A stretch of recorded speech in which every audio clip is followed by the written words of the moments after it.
বিশ্বনবী পাগলের মতো একবার হাউজে কাউসারে যাবেন, একবার সিরাতে যাবেন, একবার পুলসিরাতের দিকে, একবার হাউজে কাউসারের দিকে পাগলের মতো দৌড়াতে থাকবেন।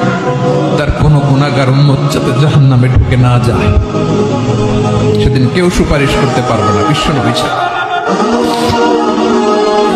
এজন্য 5 নম্বর আল্লাহ বললেন, মান যাল্লাযী ইয়াশফাউ ইনদাহু ইল্লা বিইযনিহি।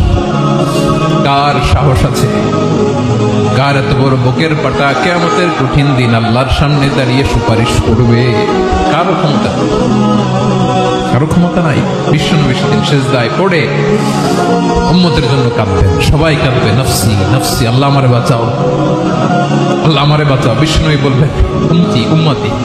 বিশ্বনবী আমার জন্য কাঁদবেন, আপনার জন্য কাঁদবেন, আমাদের জন্য সেদিন কেঁদে কেঁদে জাহান্নামের দরজায় দাঁড়িয়ে আমাদেরকে টেনে টেনে জান্নাতে ঢুকাবেন।